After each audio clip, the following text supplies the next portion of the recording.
Hello everybody, Derek here from BicycleTouringPro.com. Where am I right now? I'm in my van. I have a Dodge Grand Caravan. It's a minivan that I bought about a year ago, and I've been using it to kind of drive around the United States and go to some of the best bicycle touring destinations, in the West at least. I haven't been to the East just yet. I'm in Denver, Colorado right now, and behind me you can see is my CoMotion Cycles Pangea touring bicycle. This was my first CoMotion Cycles bicycle that I ever got. I actually have two CoMotion bicycles. This is the first. This is the CoMotion Cycles Pangea touring bicycle. It's a 26-inch touring bike, so it has like regular mountain bike kind of style wheels on here. And this is a bike that can kind of go anywhere because it has this standard 26-inch wheel and tire size on it. Now I have another CoMotion bicycle, the CoMotion Siskiyou touring bike.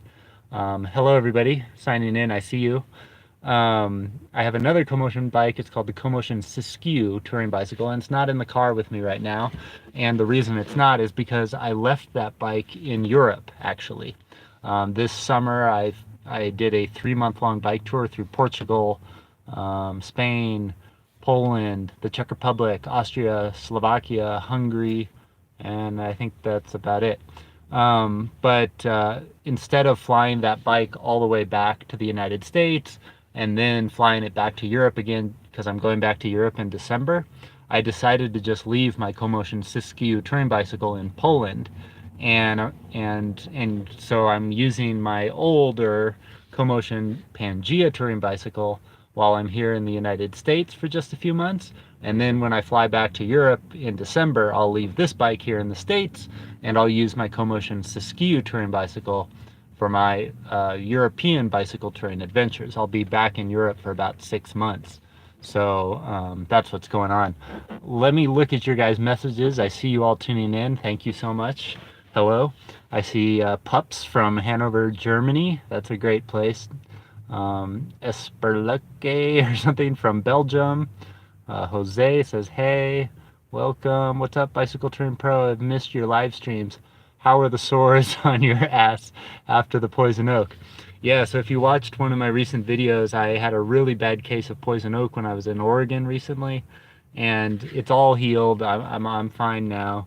But yeah, it was really bad, and so bad that I had to cancel one of my bike packing trips that I had planned there. But I'm doing a lot better now. I am back in the van just for a little while. Like I said, I'm in Denver, Colorado at the moment, and I'm up here to do some bicycle touring. Actually, I came to Denver because this past weekend, my sister got married. I have a little sister. She's about 3 or 4 years younger than I am. I don't even know. And and she got married this weekend near Aspen, Colorado, kind of. So I came to Colorado for the wedding, but I drove here in my van with my bikes because I want to stay here. I'm going to stay here for another week or two in Colorado to do some bicycle touring. So on Sunday, this coming Sunday, I'll leave on my bike trip. Today I'm just in Denver doing some computer work for Bicycle Touring Pro, and then I'll hit the road on Sunday, and I'll be on the road for about a week biking through the Rocky Mountains. So I'm looking forward to sharing that with you. Hello from Iraq. Hi, Darren. If you're heading to Basalt over Independent Pass, give me a shout. I'm in Aspen. Oh, that's awesome. You should send me a message, actually. Can you email me at contact@bicycletouringpro.com and just tell me you're in Aspen, because I might be coming that way, actually, on my bike ride. And if you would be willing to host me for a night, that would be awesome. Sohan says, hi, huge fan of your bike tours. Thank you so much. I'm trying to just read through some of the comments here. Hi from Slovakia. Hello, I can't wait to share my videos from Slovakia with you. I spent about a month bicycle touring in Slovakia this summer, so I have some really amazing videos from that part of the world that I'm looking forward to sharing with you guys. Hi from Morocco, Brazil, Turkey, Germany, Latvia. Good to hear you're healed, man. Yeah, love and relaxation from the UK. Hi from Bracknell, Berkshire, UK. Hi, Darren. I need a tow vehicle. I don't have a tow vehicle either. My van doesn't have a tow hitch on it. My hair is getting long. Kale says, hello there. When are you coming back to Finland? I don't have any immediate plans to be back in Finland. Actually, I would love to go back. I've been to Finland 2 or 3 times now. It's a great place for bicycle touring, but I don't have any immediate plans. I will be in Europe this summer. I'm planning to go in Europe. I'm planning to go to Poland, Ukraine, Romania, France, maybe Switzerland, and Portugal and Morocco and some other places which are top secret at the moment, but I can't quite tell you. So, um, anyways, no plans for Finland, unfortunately. Uh, okay, I really don't have anything that I'm trying to like say or sell you guys today. I just wanted to make myself available to answer any questions that you had. So, you know, what I do as the Bicycle Touring Pro most of the time is helping other people learn how to conduct their own bicycle touring adventures. Yes, I do my own bike tours, and I've been traveling around the world on my own for the last 18 years conducting my own bicycle touring adventures. So I like to lead by example, but that's not all I do. I don't just go on bike tours and take pictures and make videos of my own trips. Most of what I do behind the scenes at Bicycle Touring Pro is helping other people, people like you, learn how to conduct your own bike tours. And part of the way I do that is through my website. Part of the way I do that is through my videos. Part of the way I do that is through my book, The Bicycle Touring Blueprint, my book here. And part of that is through email and messaging. My video course, I have a video course. And yeah, so that's what I do as a Bicycle Touring Pro. But today, I just wanted to make myself available to you guys. So if you had any questions for me that you would like me to answer about bike touring, world travel, you can ask something personal about myself or my van or my bikes, anything you want that would help you to learn how to conduct your own bike tours, or maybe you're just curious about how to bike tour or that sort of thing. Feel free to ask it, and I'll try to answer that today on the live Q&A from inside my van here in Denver, Colorado. One of the questions that I see here, it says, hi Darren, about your Dodge van, how has it been so far? I need a 6-cylinder tow vehicle. So yeah, this vehicle that I'm in right now, I can't show you the outside, but the inside here you can see, is a Dodge Grand Caravan. It cost me about $15,000 to buy, used. It had about 50,000 miles on it when I got it, and it's been pretty good so far. I mean, I'm not living in it every day or anything. I go off to Europe for a few months, or I go off to South America for a few months, and I'm away, and the vehicle's just parked. But when I'm back here in the States, it's served me well for getting around, and I can sleep in the van. I can store both of my bicycles in the van and sleep in here, or I can put the bikes up on the top of the roof. I have a 200-watt solar system that I've installed personally in the van, so that there are solar panels up on the roof that charge a battery that's inside the van here that I can then use to power my electronics. So like this flashlight that's up ahead, above me is charged via USB, and I have my laptop computer and smartphones and camera batteries and drone and all that stuff I'm charging off of the solar panel. So I can basically live out of my car for an extended period of time and not have to worry about electricity, which is great. I've got water and stuff in here, enough water to last me like a week or more. I got everything I need in the van. So yeah, it's been really good. The only trouble that I've really had with the van is that the alignment was off when I first bought it, and so the front wheels wore down really, really quickly. And I've replaced the wheels on this van twice already, or the tires, I should say. Hopefully I have the alignment issue fixed now, and I won't have that issue in the future, but that was really kind of the main problem that I had with the van thus far. Hey, from Belgium, where are you? I've been a couple times in Denver in the area. So yeah, I'm in Denver, Colorado area right now. I'm not actually in Denver. I'm in, I think it's an area called Green Valley Ranch, which is just east of Denver. And this is an area where my sister actually lives. My little sister just bought a house here in this Green Valley Ranch area. and so I'm just staying with her. She got married this weekend. My little sister did, and she went away on like a little honeymoon sort of thing. And while she was away, I went and stayed at her house. Well, my sister and her, I, I guess husband. That's a weird thing to say. My sister and her husband just today got back from their honeymoon, so I am gonna stay with them for like 2 or 3 more nights.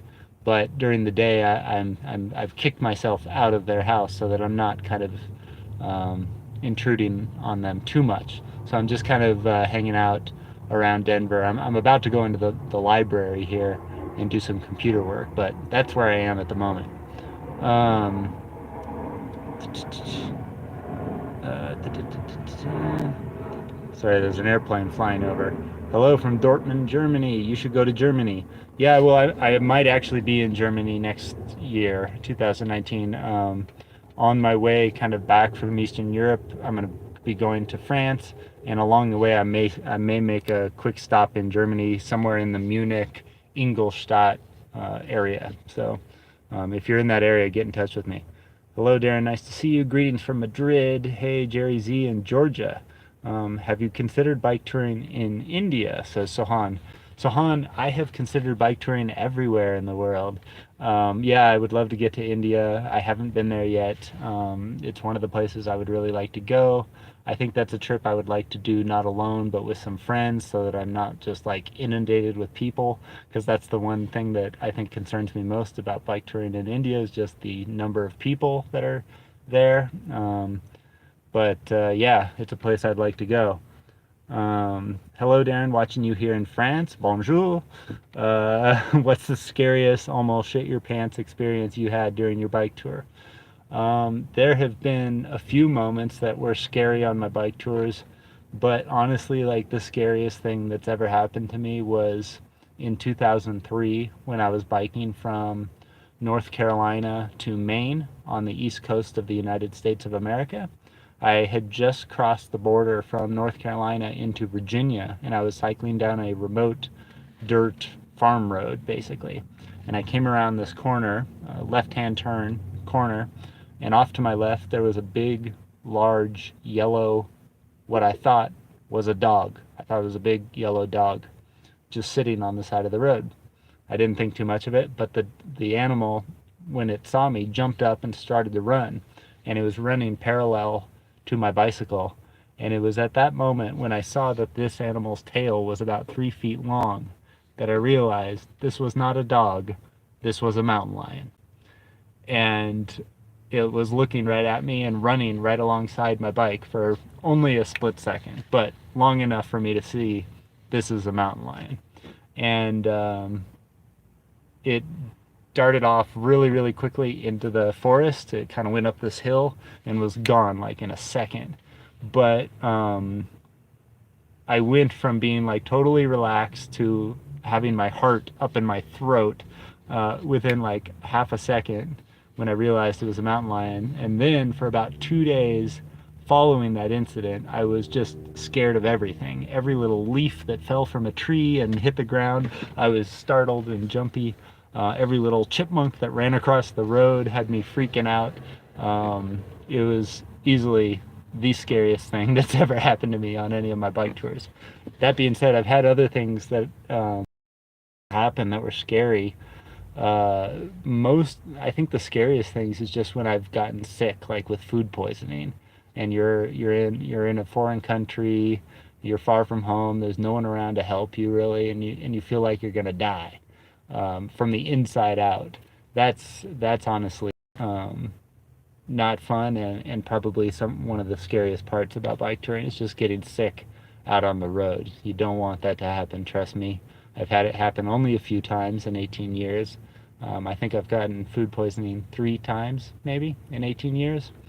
It's not fun, and I don't want it to happen ever again, to be honest. I'm sure it will, but I don't want it to happen again. I'm sorry, I don't know how to say your name. Bicenviagio says, I've heard that you're coming to France next year. Is that true? Yes, I am coming to France in 2019. It's going to be in April sometime. I'm not exactly sure the dates just yet, but I'm going to make the announcement about my France trip next week. Next Tuesday, maybe next Thursday, something like that. I will make the announcement about my bicycle touring plans in France, and this is going to be one of those bike tours that you can join me on. So if you've ever wanted to go bicycle touring in France, if you've ever wanted to go bicycle touring with me, Darren Alf, the bicycle touring pro, or if maybe you're one of these people who wants to go bicycle touring, like do your own trip, but you're not ready to jump right into it, this is going to be a self-guided bicycle tour in France. So a tour company in France called Belle France has organized the trip for me essentially. They've arranged the route. They've, set up the route. They have arranged where we're going to stay each night. They've arranged the food, meals at, breakfast, lunch, and dinner. And so it's that sort of a tour. It's called self-guided. It means that there's no guide to escort you along the route, but you're basically given like a treasure map at the beginning of the trip from this tour company, and they've said, okay, this is where you're staying, this is the route you should take to get from hotel to hotel, and here's a bike and everything you need to complete the trip. Have fun. So I'll be doing a trip of that sort in France in April of 2019, and it's a trip that you can join me on, and I'll be announcing all of the details next week on Bicycle Touring Pro. I'll put a link to the trip details up on the Bicycle Touring Pro events calendar. You can see that at bicycletouringpro.com/calendar. All of the events on that page, by the way, are things that you can join me on. So if you want to go bicycle touring with me at some point in the future, be sure to check out the events calendar page on Bicycle Touring Pro.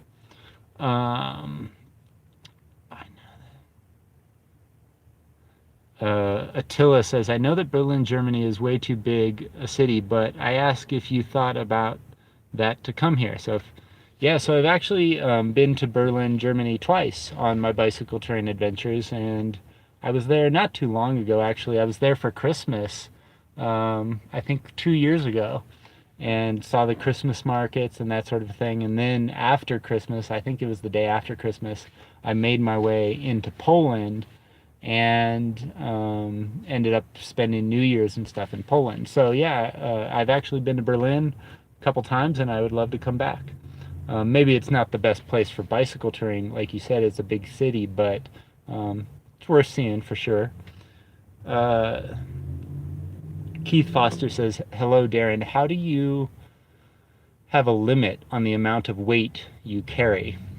Well, that's a good question, and I'm not exactly sure how to answer it, because for somebody who's new and starting out with bicycle touring, one of the mistakes that is oftentimes made is that they will Google like gear lists of things that you should carry on a bike tour, and these lists will be incredibly long with like every possible thing that you could possibly think of carrying with you on your bicycle. Sometimes those lists include ridiculous things like camp chairs and igloo ice chests and all sorts of wild and wacky things that you would really don't need to be carrying on a bike trip of any kind. So that's one of the mistakes that I see a lot of times with new bicycle tourists, is that they go overboard. They think that they need a whole lot of things, but the reality is there's not so many things that you really actually need for most bicycle touring adventures. Now, every bike trip is different, and I'm not saying that you can't carry a camp chair with you. You can. It's just for most people that's probably going to be completely unnecessary. So one, I'd be very, very cautious when looking at lists of any kind of what you should pack. And I have several packing lists on Bicycle Touring Pro that people use all the time to help them plan and prepare for their own bicycle touring adventures. That's great. Use those packing lists as a template, but don't take them too literally, because as I say on pretty much every packing list on my website, you should use this as a template, but don't necessarily think that everything I packed is something that you necessarily need to pack yourself. I carry, for example, a lot of things on my bicycle touring adventures that don't need to be carried by the average bicycle tourist. I carry a drone, I carry like 5 video cameras with different lenses and all sorts of batteries and stuff. The average individual is probably going to be happy just using their smartphone to take pictures. So right away, that's one way to cut down on a lot of weight, is don't carry all the camera gear that I'm carrying. The other thing that you can do to reduce the overall weight of your bicycle is, well, it's a little tricky because it's not necessarily easy. It's easy, but it's expensive. And the trick is you buy expensive gear. So the more, usually, not always, but usually the lighter your gear is, the more expensive it is to buy. And the cheaper your gear is, the bigger and cheaper it's going to be. So yeah, bigger and heavier. I'm sorry. The cheaper your gear is, the bigger and heavier it's going to be. So a lot of people who are new to bicycle touring and are just starting out, they don't want to invest a whole lot of money in high-end gear because it costs a lot. And they aren't sure if they want to commit to that huge cost for this new hobby that they're trying to try out. So they go in and buy like a cheap tent or a cheap sleeping bag. But the problem with these cheap items is that they're really, really big usually and really, really heavy. So right away, some of the biggest items that you're going to be carrying on a bike trip, which are your tent, sleeping bag, and sleeping mat, those are usually like the 3 biggest and oftentimes heaviest items that you're carrying. Those 3 items, if you go cheap, become really, really big and really, really heavy very, very fast. And so that is probably one of the ways that I have been able to reduce the amount of weight on my bicycle, is that over time, because I've been bicycle touring for 18 years, over time I have purchased more expensive, lightweight gear. I have a very, very lightweight tent. I have a very, very small, compact, lightweight sleeping bag. I have a very, very small, one of the smallest sleeping pads that money can buy practically. And now those 3 very large items, which used to be so big that I couldn't even fit them inside the bags on my bicycle, and I had to like bungee cord them on the back of my bike, really, really big, really, really heavy, are now so small that I can fit them all inside one single pannier bag on the side of my bike and still have room inside for other items that I might want to carry with me, like food or a bike lock and that kind of a thing. So I guess that may be not the answer that you want to hear, but the truth is, if you're willing to spend the money, you can drastically reduce the overall size and weight of the gear that you carry with you on your bicycle. And camping gear is just one example that goes really for a lot of the items that you might choose to carry with you on a bike tour. Your clothing, your camp stove, all that kind of stuff can be drastically reduced in size and weight if you spend more money. Okay, here's a question. I do have a tent which has reflective bands on it. Also, my bike tire has these reflective elements. That's not so good to hide from people. What do you think? Would you remove them? No, I probably wouldn't remove them, but it depends on the trip that you're doing. I talk a lot about stealth camping, and if you've watched a lot of my videos on Bicycle Touring Pro, you've seen me doing stealth camping. Stealth camping is where you camp in some part of the world, in a place that maybe you aren't supposed to camp, and you go in like to a forest in the middle of the night, you camp there, and you get out in the morning before anybody sees you camping there. So that's what we're talking about here. Stealth camping is not necessarily illegal. It's very much legal in a lot of parts of the world. You can just camp on the side of the road, or camp in a park, or camp, like I said, in the forest, at the desert or something.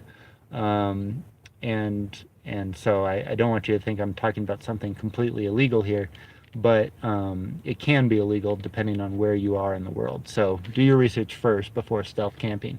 Second of all, about these reflective bands and stuff like that, I wouldn't necessarily go to that extreme. Maybe on your tent. I don't know why your tent would have reflective bands on it. I might remove those if you can, but on your bicycle, certainly I wouldn't remove any reflective items. It's pretty common. Like my bike has reflective stuff on the wheels as well. Not this bike, but my other bike does, and I don't worry about that. So, and I do a lot of stealth camping. I usually just lay my bike down on its side if I do think that, passing vehicles may shine their lights on my campsite. I lay the bike down on its side, and that usually reduces that reflective glare that you're going to get from those tire reflectors. So I wouldn't worry about that too much. You can also, I know something that some people do is they carry a small lightweight tarp with them, and they cover up their bicycle at night, not only to cover up the reflectors that might be on their bicycle, but also just to cover up the bike to protect it from the elements, rain, snow, hail, heat, etc. So that's something that you might consider as well. Pup says, why don't you come to Germany for bicycle touring? It's awesome here. I've actually been to Germany several to 7 times or something on my bike tours. I've been there a bunch. I just don't have any videos on the Bicycle Touring Pro YouTube channel from Germany because I only really have recently started making these videos. So yeah, I may come back actually to Germany this year. I'm planning, I want to go and visit some friends that live in the Munich area. So it's very possible that I will be in Germany in 2019.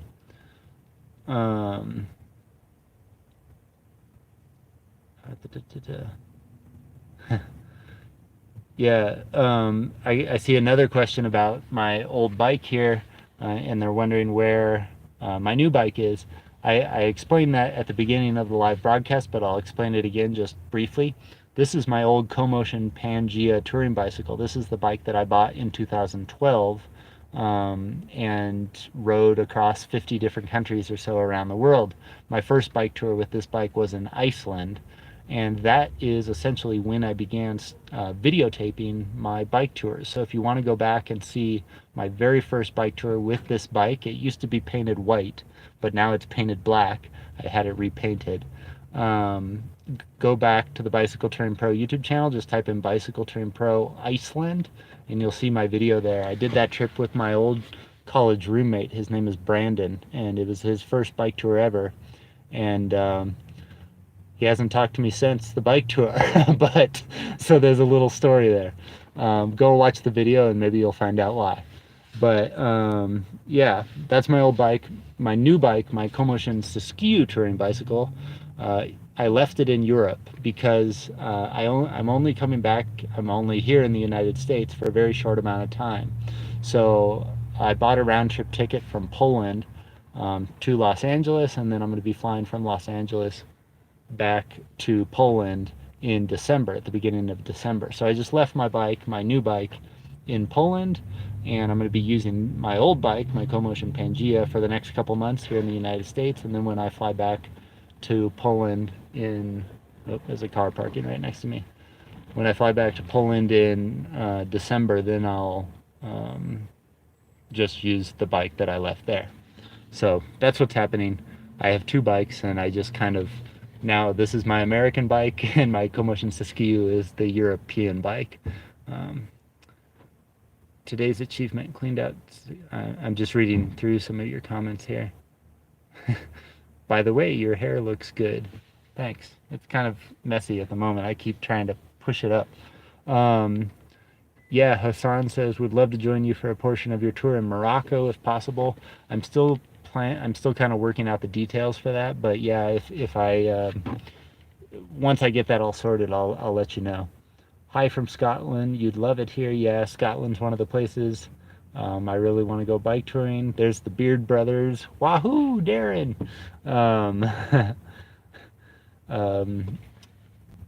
Another question about my travels here in America. The plan is to do a week-long bike tour here in the Rocky Mountains in Colorado. Then I'm going to go up to western Montana and do some bicycle touring and bike packing up there. Then I'm going to work my way, I believe, to Washington State and maybe even a little bit of British Columbia, Canada. I'm not sure yet. And then I'll go back to Southern California around the end of November. I have to get another CT scan and some blood tests. I 3 years ago I was diagnosed with cancer, and so I have to get these tests on a regular basis. And this coming November will mark the 3-year anniversary, or what, I don't know what you want to call it, but it's been 3 years since I was diagnosed with cancer.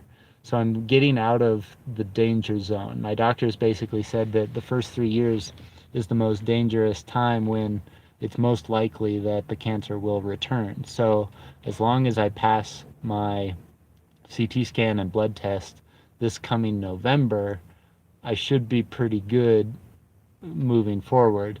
5 years is the real, like, when they stop testing me, essentially. But the first 3 years I had to have tests like every 3 months. And if I pass this test in November and everything looks good, then they won't have to test me again for another full year. So I'm really hoping that my tests and stuff in November go well. But that's kind of my plan for the next 3 months, is bicycle touring in Colorado, Montana, maybe a little bit in Washington and British Columbia, and then I'll go back to Southern California for a little bit for my tests, and then I fly back to Poland, and I'll be in Europe for about 6 months, bicycle touring in Poland, Ukraine, Romania, maybe Germany, France for sure, and that's pretty much it. So yeah, that's the plan. Pia says, what are your plans during winter season?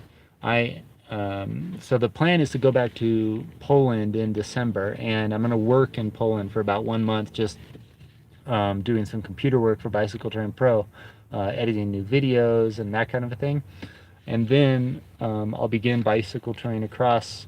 I want to go through Belarus, but I need to get a visa, and I'm not sure if that's going to work out just yet. It's one of the things on my to-do list this coming week, is to try to look into that. So I've been trying to bicycle tour across every country in Europe, and right now there's only 3 countries that are left on my list. I've biked across every country in Europe except for Belarus, Cyprus, and Russia. So I'm trying to knock those 3 off. If I could get one of them off this year, that would be great. So Belarus is the one I'm aiming for. The problem is I want to bike across Belarus in January because that's the time that I'm there.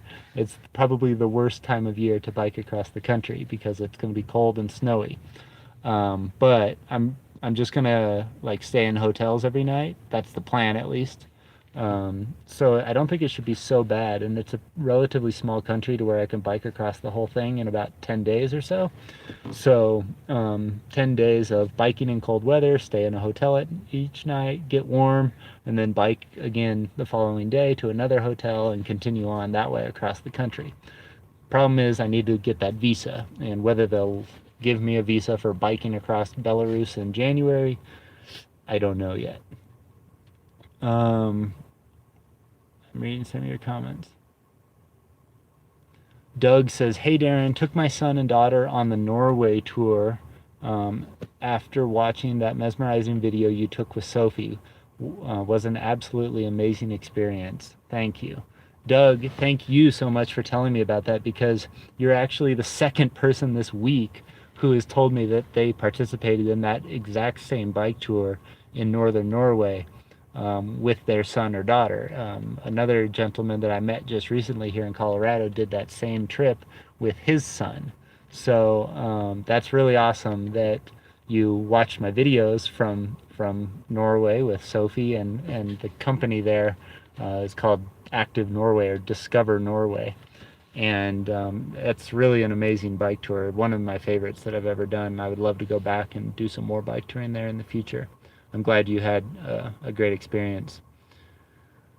Someone says, do you work besides this fantastic job you have making us happy following your adventures? I used to work. I used to own, well, I still own actually, a small marketing company that does web design and search engine optimization and things like that for small companies. That used to be my full-time job, but around 2007 or so, I started to transition more and more into bicycle touring, and now at 2018, Bicycle Touring Pro is my full-time job, and it has been for about 10 years. Um, I know that on the surface of what I do, it looks like all I'm doing is riding my bike and taking pictures and shooting videos, but behind the scenes, a lot of what I do is helping other people, people like you, learn how to conduct their own bicycle touring adventures. So a lot of my time is spent working with people via email or one-on-one or through my books or video course, teaching them how to conduct their own bike tours all around the world. A lot of the people that you see out on bike tours right now have been taught by myself, my books, my videos, etc. So I'm pretty proud of getting so many people out on the road on their own bicycle touring adventures. Um, Howdy from Texas. Come down and check out the Northeast Texas Trail. You'd enjoy it on your mountain bike. Yeah, I've never actually done any biking at all in Texas. I'd like to do that. I just don't know when. It's not going to happen on this trip, unfortunately. Monday, this is another person says, Monday I will start touring Holland and Germany for 2 weeks. Thanks for the inspiration. That is so cool. 2 weeks, I think, is like the perfect length for a bicycle tour. In fact, most bicycle tours, people don't realize this. Maybe because they see myself and other people who are conducting like very, very long bike tours around the world or across a whole continent or something. But most bicycle tours are 1 to 2 weeks in length. That's kind of the average length of most bicycle tours, and I think there's two reasons for that. One, most people enjoy that length of tour just because it's a good length. Anything more than 2 weeks can be too long for some people, and anything shorter than a week, I think you don't get that big feeling of accomplishment from. If you do just a short 2, 3, 4 day bike tour, that's great. That's a good way to start, but you don't get the same feeling from that as you do from like a 1 to 2 week long bike tour. The other big reason most bike tours are 1 to 2 weeks in length is because that's usually about how much time most people have off from work. And so it just so happens that the 1 to 2 week break from work is also like the ideal length of time for most bicycle tours. So yeah, that's awesome. Be sure when you're out on your trip in Germany and Holland or wherever else you guys might be touring in the world, be sure to send me a photo of you out on the road. I would really love to see that. I've said this before and I'll say it again, but as the Bicycle Touring Pro, I coach and help people learn how to conduct their own bike tours. People watch my videos, read my book, participate in my video course or one-on-one coaching or whatever, and they don't always take the time after their bike tour to message me to say, hey, Darren, this is how the trip went. It was awesome, or it was terrible, or whatever happened. I don't always get those messages, or sometimes I get them years later. So if you could, just remember me when you're out there on the road and take a picture of you and your bicycle and send it to me either during your trip or afterwards or whatever, and just let me know a little bit about how your trip went. Yeah, I'd really appreciate that. In fact, there is a link on bicycletouringpro.com. It's the testimonial link. If you click on that, it's up in the menu of bicycletouringpro.com. It says testimonials. Click on that and you will see all of the photos and emails and stuff that people have sent me over the years after they've conducted their own bike tours with the help of my book or video course or whatever. So there's lots of people bike touring, and you can be one of them. And that's something actually that I wanted to talk about while I've got you here. This is probably the biggest thing that I've been thinking about a lot lately, is the fact that bicycle touring is not something that you have to be like an elite athlete in order to do. In fact, most of the people who go bicycle touring are just kind of normal people that want to do something adventurous. And I know that for me personally, I even after 18 years of bicycle touring, I don't consider myself like an athlete or anything.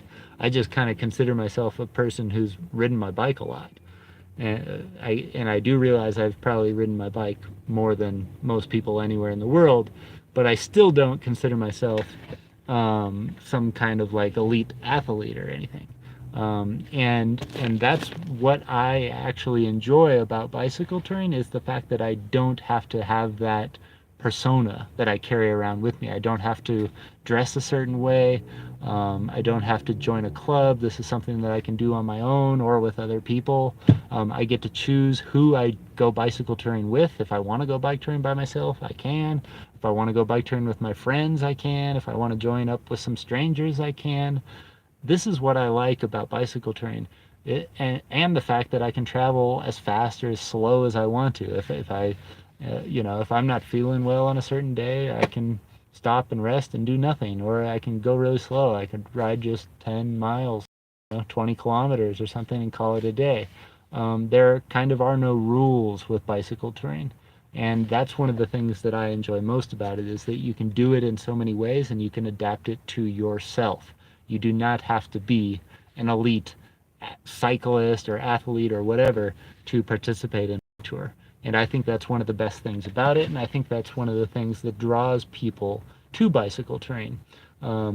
If you're, let's say you want to get into road cycling, for example, if you want to get into road cycling, you probably have to go out and buy a carbon fiber bike that's really expensive. You got to buy an expensive kit. You got to find people to ride with, and not only do you have to find people to ride with, but then you have to figure out how to keep up with these people. And I know that there's like, I know this because I've participated in a lot of road cycling myself, and that there's like a lot of ego involved sometimes with individuals who participate in road cycling. It's a competition. You got to get the king of the mountain and be the best on Strava, and beat the other people in your group and all that sort of thing. And I did that for a while, and I really did not enjoy it. I know that some people get a lot of motivation from that kind of environment, like they enjoy beating other people. But I personally don't. And I think a lot of people that come to bicycle touring don't necessarily enjoy that either. They just want to go out and have a good time on their bike. They don't necessarily want to feel like they have to win the race or be the best. They just want to participate. And so I think bike touring is a great way to do that, to get all the benefits of cycling without all of the ego. Um, just something that's been on my mind a lot recently, because I've been thinking about my own bike tours, especially my early bike tours. And I remember when I first started out, I was 17 years old. I didn't have a lot of money. I was riding my father's old mountain bike. It was just a piece of junk mountain bike that had been sitting in the garage for years. And it was not a bike designed for bicycle touring or even riding on paved roads. But it was the only bike I had. And I used that for the first 2 years of my bicycle touring adventures. And I do remember pulling into camp oftentimes with older cyclists in the campgrounds, and basically they were making fun of me for the bike I was riding and the gear I was using and the clothing I was wearing, and I just remember that really taking away a lot from my overall experience, because I personally felt very accomplished for having, ridden my bike 1,000 miles. But to them, it was more about the gear and the equipment and doing things right.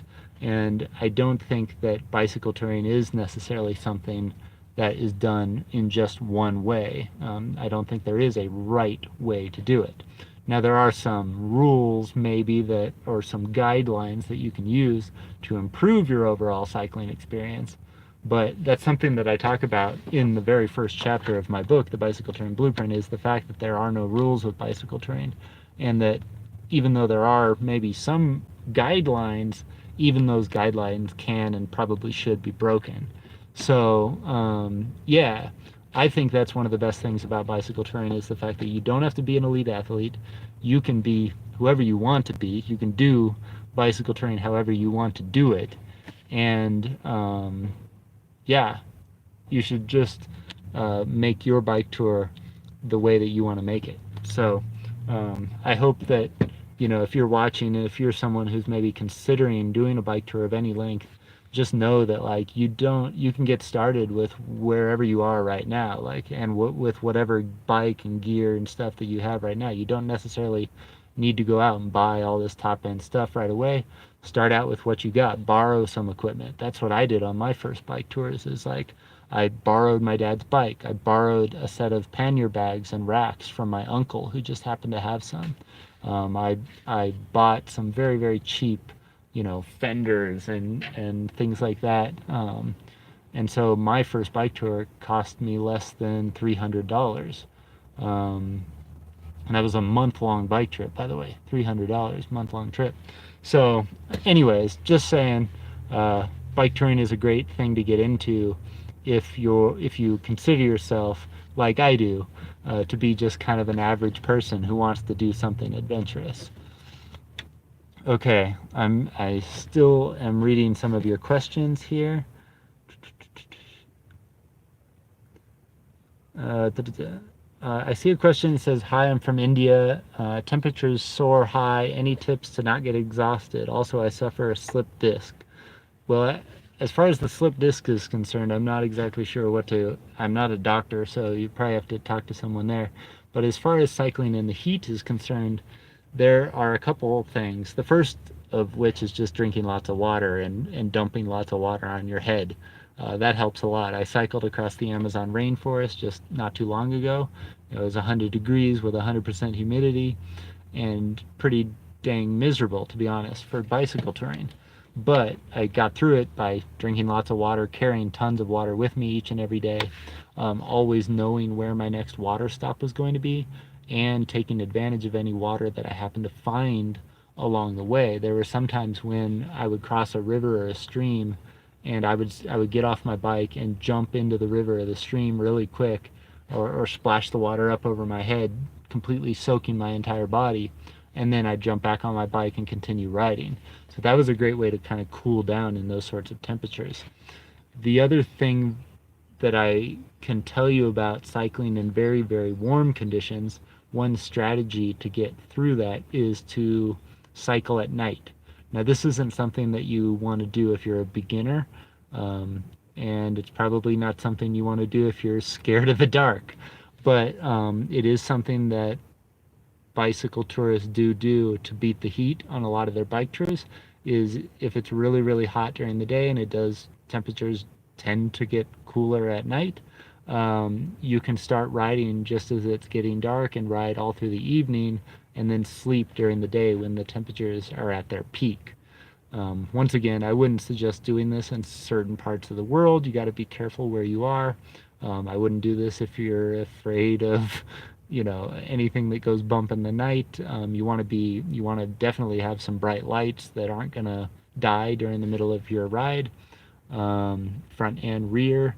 And yeah, there's a lot of things that you should be careful about when cycling at night. The good thing is you can beat the heat if you do this, and also the vehicle traffic oftentimes is low during the middle of the night. So if there's a lot of cars, a lot of sun, a lot of heat, then maybe riding at night is a good strategy for you. But like I said, be very, very careful. It can be very dangerous.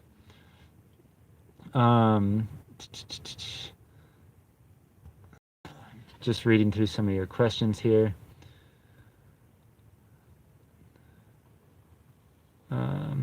Mark Simpson says, "Darren, have you toured New Zealand?"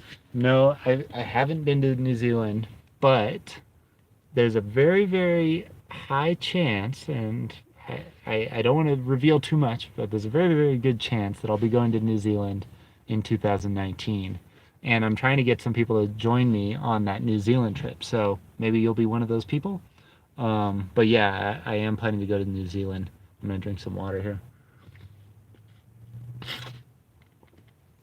New Zealand is one of the places in the world that so many people want to go bike touring.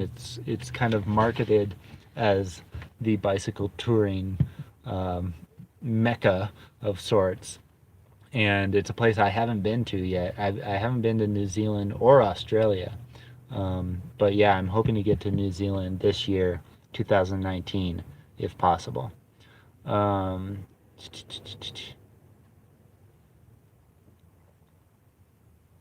da, da, da,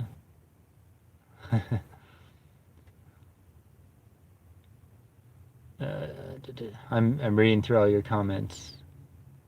Greetings from Panama. Someone says, does Fox Sports sponsor you? If not, they should. I bought a Fox shirt, as you always wear one. Yeah, I have worn Fox shirts on pretty much all of my bike tours. I've kind of stopped wearing them recently just because so many people have messaged me asking, are you sponsored by Fox? The answer is no, I never have been. I just like their jerseys for cycling in. They're comfortable. I think, they wear well over time because they don't stink like a lot of those tight-fitting bike jerseys, the typical bike jersey. You wear those for one day and they smell like hell.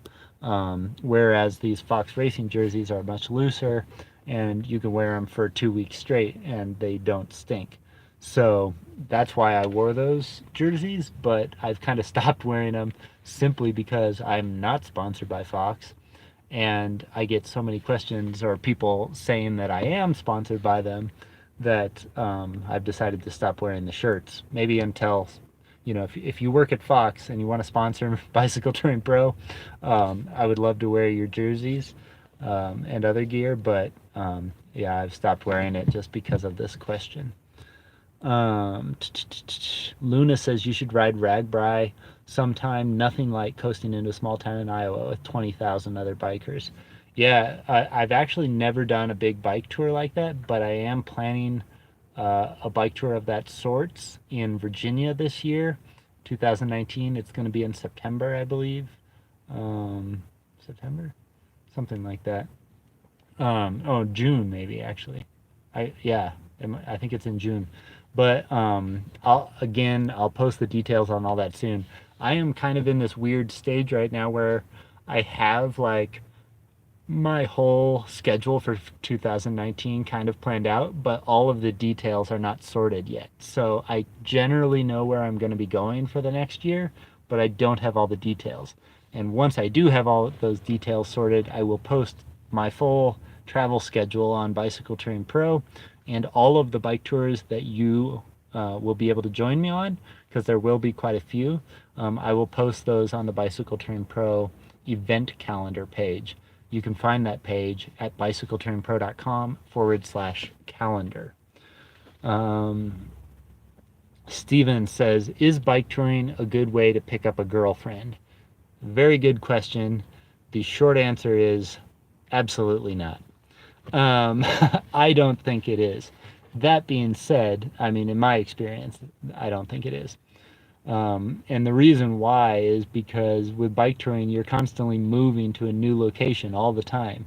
And even if you stop for a little while and you do have a chance to meet someone, chances are you have to continue on at some point. You have to move, you have to go, and that's where everything falls apart. So no, I don't think bike touring is probably a good way to find a girlfriend. That being said, I do think bike touring is a good way to meet new people. One of the things that I see so much, especially when I come back to the United States, is that people are really insular and they haven't, especially if you haven't traveled a lot, you don't know what the rest of the world is like. You don't know what other people are like because you just hang out with the same people in the same town and doing the same things all the time. You don't have a perspective on the rest of the world, and that's where I do think bike touring is a good thing, because through bike touring, I have made friends with people all around the world, in South America and Africa and Europe and Asia. We're still friends today, and we talk all the time. And that, I think, is probably one of the most valuable things that I've picked up from bicycle touring, is not only the fact that I've made new friends, but I also have a different perspective on the world and living and things like that, work and all these sorts of things. My perspective is different simply because I know different people in different parts of the world who view these things differently. I said different like 8 times right there, but that's kind of my point, is that you need to meet different people in order to know what you like, you know? Does that make sense? Anyways, but yeah, as far as the girlfriend thing goes too, boyfriend or girlfriend or whatever, there are quite a few people that I have seen bicycle touring as a couple, and I've met a few of them out on the road, and I've traveled with couples in the past, and I think that's awesome. I just think based on my experience, it's very hard to find somebody who has a similar interest and has the similar ability to take time off of work or make money from the road or whatever, to do that sorts of things. So it can be difficult to find somebody, and it can also be straining once you get out on the road to those relationships, because bike touring isn't necessarily easy all the time, and it can be challenging to be with someone 24/7 and to be in these difficult circumstances. One person maybe wants to quit and go home, and the other person wants to keep going, or maybe one of you wants to stay in a town for an extra week, and the other one wants to keep going or something. It can be very, very difficult. So I've seen all of those sorts of struggles, not just with myself, but with the other people I've met out on the road, and also with some of the people that I've worked with on Bicycle Touring Pro in the past. Um, Bike touring as a couple can be really great, but it can also be very difficult.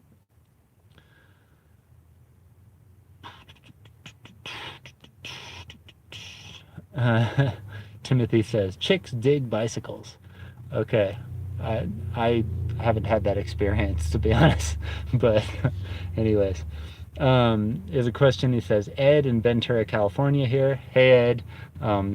I don't know if you know, Ed, but I'm from Camarillo, California, and just down the road from you. Anyways, Ed in Ventura says, I'm 61 and getting back into touring. Do you take any supplements when you ride for muscle recovery? So, Ed, the first thing I should say is that you are not alone, actually. Most people who participate in bicycle tours are 50 years old and older. And the reason is those people are 50 plus, 50 to 75 usually, those people are retired or close to retirement, and they have now the time and the money to go bicycle touring. So that's why most people who participate in bike tours are kind of in that age group. And like you, at age 61, you're probably still young enough and fit enough to conduct a bicycle tour. So that's awesome. Um, as far as supplements and muscle recovery and all that sort of stuff goes, I do not necessarily take any supplements myself. I actually am taking some supplements right now, but not for my bike touring necessarily, but for my recent cancer diagnosis. My drug tests revealed that I had low vitamin D and low vitamin B12. And so I'm taking supplements for those two things at the moment, but that's all I'm really taking supplements for. Nothing to do with muscle recovery per se.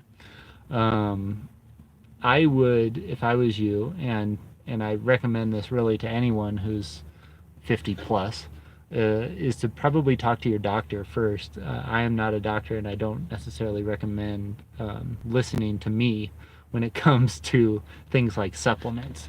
But I would talk to your doctor first and see what they say, because they may have some recommendations for you as to what you should be taking. You might also want to get some blood tests done just to see where you stand, because those tests may reveal which supplements you might need to be taking. I've had a lot of blood tests myself in the past 3 years, and it's very interesting to see how your blood levels for all these sorts of vitamins and stuff change over time. So it's something that I would definitely look into if I was you. I'm sorry I don't have a better answer than that, but I also don't want to give out bad advice. Jerry Z says, regarding Poland, how are the green routes? Getting mixed reports on some being rocky and rough, and those saying really well developed. Can you comment? So, I've been to Poland several times, and I've biked across the country several times. But there's a 2,000 kilometer long green velo route in Poland. It's the longest connected bicycle route, I believe, and it's a route that I have not done myself. I want to cycle the whole thing at some point in time. I just haven't gotten around to it just yet. So I can't say exactly what that route is like, but I have cycled some of the route, and I've cycled a lot in other parts of Poland. And what I can tell you about Poland in general is that it's kind of a grab bag. One moment you'll be on an amazing bicycle path, super smooth, no one around, no cars, riding through the forest, and then the next moment the bike path completely disappears. You're out on the highway contending with cars, no shoulder whatsoever, and then you're on a dirt forest road, completely bumpy and muddy, and you're lost and you're not sure which way to go. And then all of a sudden you're back on an amazing bike path again. And that's kind of how bike terrain in Poland has been from my experience. That being said, I have not cycled the entire 2,000 kilometer green velo route, which is this supposedly connected, long bicycle terrain route. So I really can't answer the question, there. But like I said, my experience with Poland is it can be amazing in one moment and kind of terrible in the next. But I do believe that Poland, of all the countries, maybe in Europe, has the greatest potential for being an epic bicycle touring destination at some point in the future. I think if I go back to Poland 10 years from now, after they've connected a lot of the bike paths that they currently have, I think the cycling there is going to be incredible, and I think it's going to be a really, really popular bicycle touring destination because most of the country is flat. And I think there's a lot of really cool, interesting, historic sort of things to see in Poland. So I hope that answers your question just a little bit. Andre says, when you go shopping for groceries and leave your bike with all your panniers and gear outside, do you protect it somehow? Have you had such problems? Greetings from Norway. So yeah, this is the most common question that I ever get asked. And it's not only about going into a supermarket, but it can be about going into any sort of store or museum or whatever. And my answer is usually, most of the time, yes, I am okay by simply locking my bicycle to a bike lock or a pole or a street post or whatever, and then going inside the supermarket as quickly as possible, shopping, and coming back outside. That being said, I do usually carry my most important items with me into the store. So camera, smartphone, wallet, passport, all of that goes into the store with me. That stuff is with me all the time. I don't let it out of my sight. But the less important stuff, like my bike, my camping gear, my dirty clothes, toiletries, all of that stuff, I'm usually fine leaving it on the bicycle, because I realize, yes, someone could steal that stuff, but if they steal my clothes, for example, like, it's not the end of the world. I can buy new clothes. If they steal my tent, I can get a new tent, Obviously, if they steal everything, well, that's the end of the trip, maybe. But yeah, I usually just take all the important stuff with me. I have actually a whole chapter on this subject because it's hard for me to answer in just a short amount of time, and it's something that I've talked about quite a bit already in previous videos. But there are some strategies that I talk about inside the Bicycle Touring Blueprint about how to go into a supermarket and keep your stuff safe. One of those strategies is to simply ask someone at the supermarket if you can put your bike somewhere safe while you're shopping.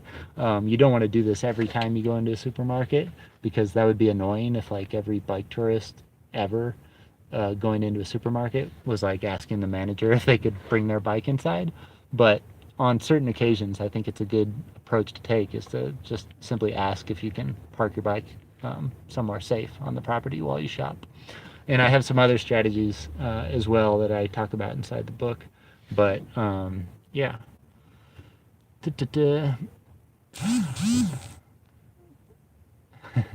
I'm reading through all your comments here. Hertog says, I toured Norway back in 1980. Awesome. Sounds like you need to get back. In 1985, that was a long time ago. You got to get back out there, man. Um, British Legender says, have you ever been to Turkey? The euro is valuable. It's a good opportunity to go. Yes, I've been to Turkey twice, actually. Last time I was there was 2000. I can't even remember. I'm not sure. 2012 maybe or something. Um, it's been a little while, but I would love to go back to Turkey actually. When I was in Turkey, it was crazy, crazy hot and kind of miserable at times. The nights were so lovely though. And yeah, I'd love to see more of Turkey in the future. Uh, I'm reading through your comments. Wow, you still around? Good that those bears out there didn't want you for breakfast. Welcome back. Okay. Thanks a lot for your videos, Darren. I'll go on a second bike tour across France in October. Awesome. Hopefully I'll be okay. Thanks to all your trip advices. I think you'll be okay. I look forward to seeing your photos and videos from the trip. Um, Hi, Darren. You're simply the best. Oh, thank you. Um, Someone says, do you use some tracking apps? The only app that I really use on my bicycle touring adventures is Google Maps and this free mapping application called Maps.me. That's what I've been using for probably the last 5 years or so to navigate on my bike tours. And Maps.me is an offline mapping application that you can use. So you download the maps, like say you're going to Belarus in the future for a bike tour, you download the maps for the trip before you leave home. And then once you get out on the road, you don't need internet access on your phone to view the maps or to navigate.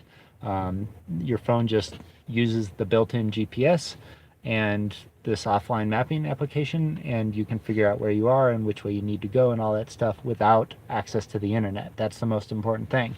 No internet access required. You do not want to go out on a bike tour and um, be dependent on the internet. That's probably one of the biggest beginner mistakes that I see a lot of people making right now. We've grown so dependent on having our smartphones in our regular lives that now people think that the smartphone is going to work everywhere in the world, and the truth is there's still very many places in the world where there is not internet flowing through the sky, to your phone.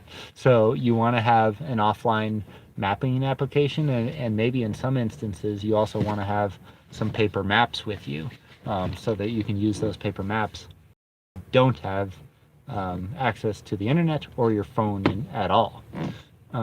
So yeah, I would look into maps.me. I think it's available on all the Samsung and iPhone devices.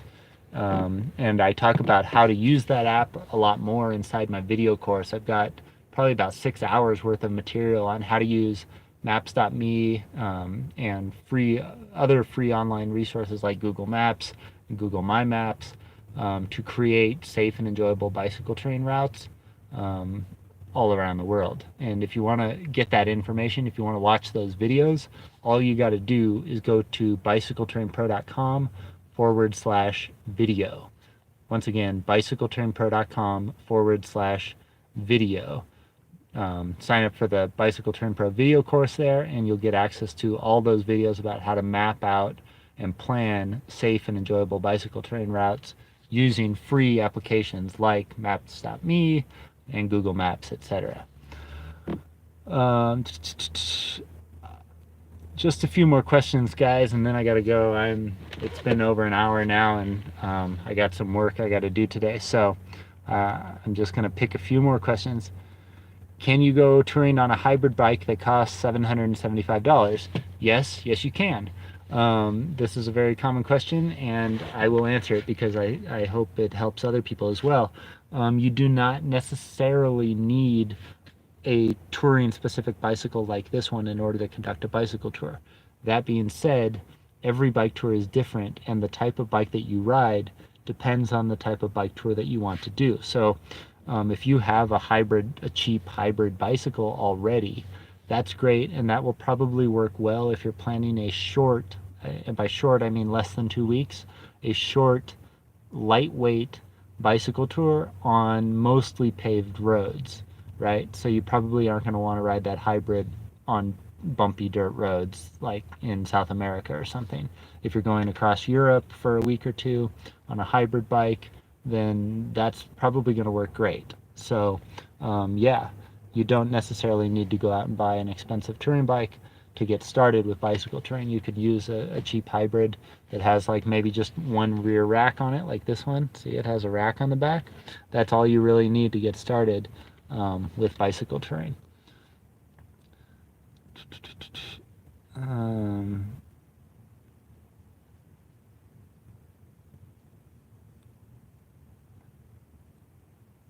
Again, I'm reading through all the comments here.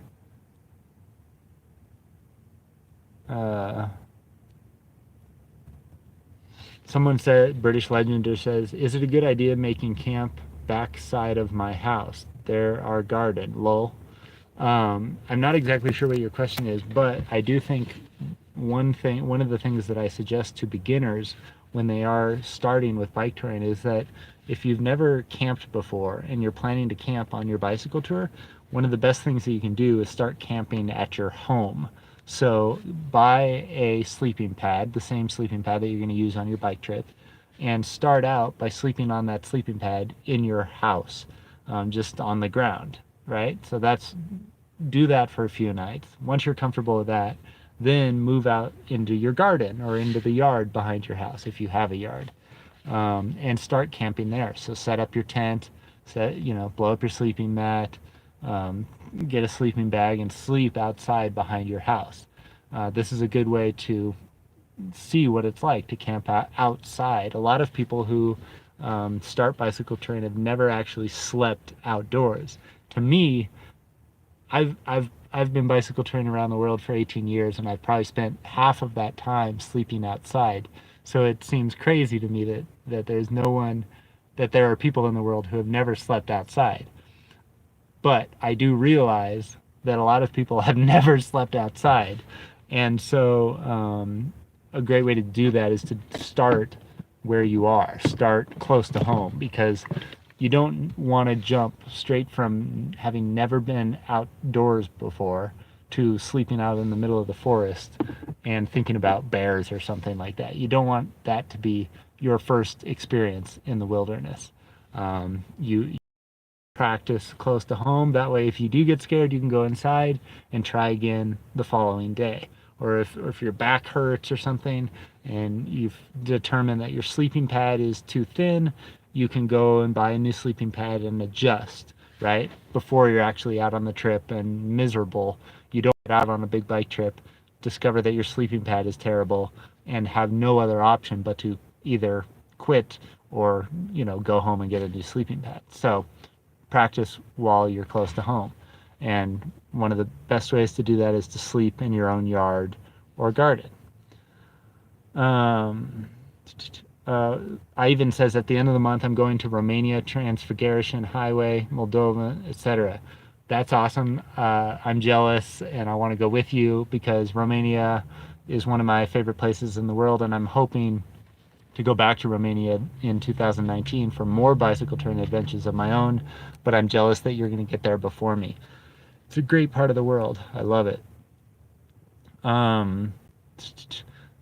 Patriot Zero says, love your videos. I have a specialized rock hopper with bike bags and a rear rack.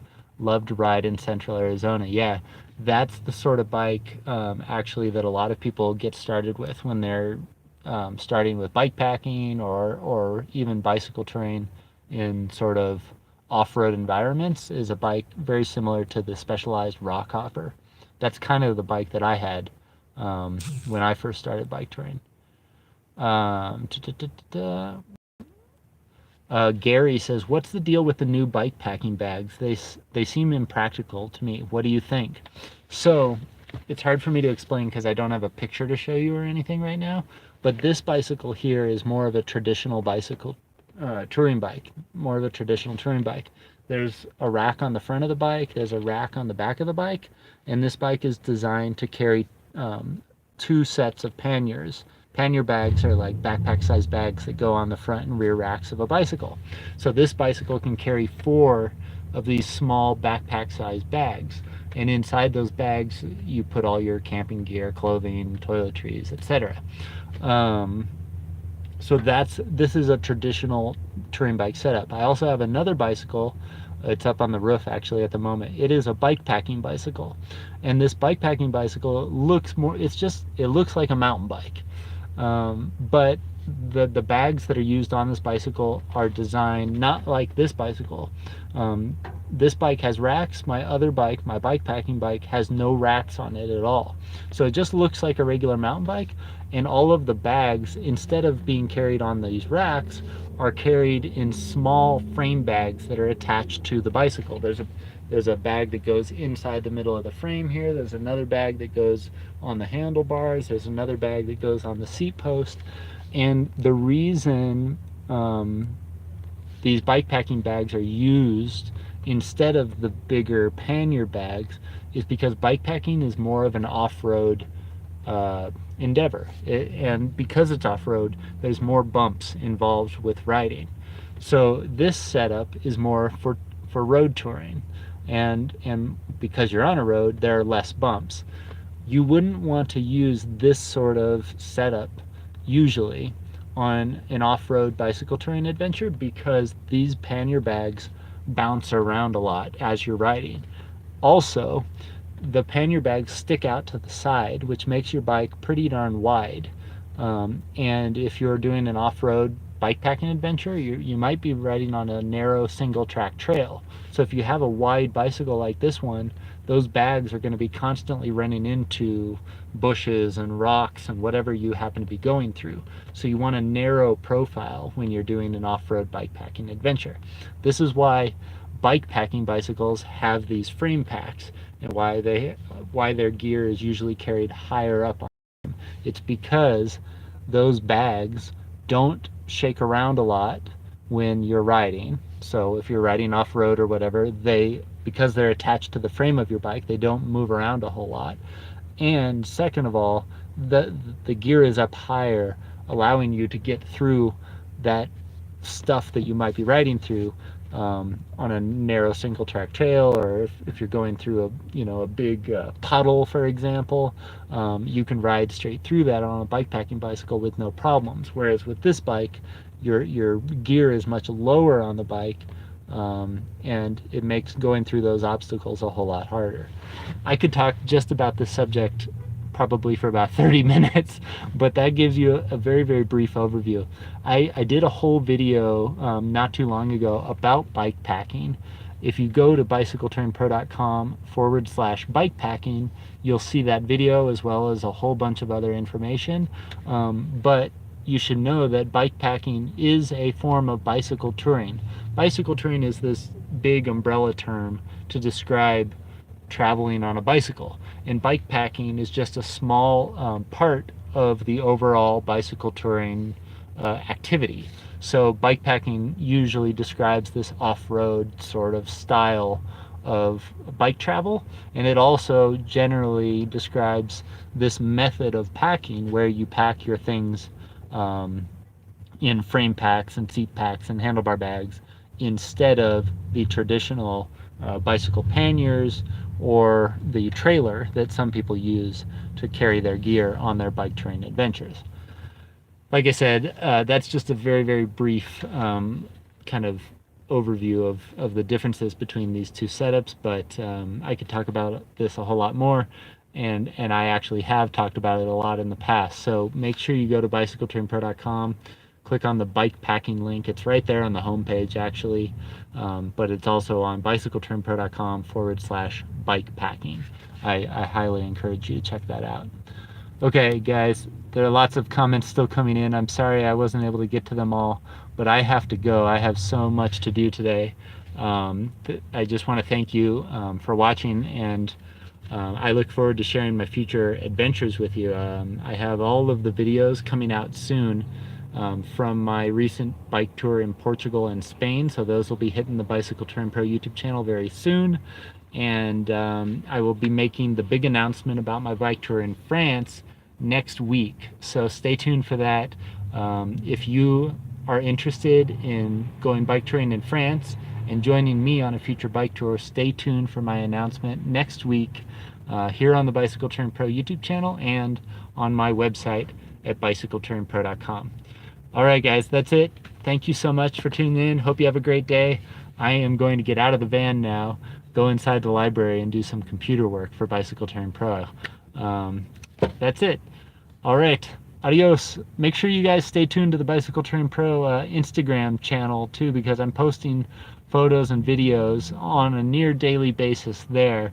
Kind of as this happens, I'll be bike touring here in Colorado for the next week or two, so check out my Instagram account and Facebook to see some of the photos and videos from that trip as it's happening. Okay, that's it. Have a great day, everyone. Adios. Auf Wiedersehen. Do widzenia. And goodbye. Okay. See you guys.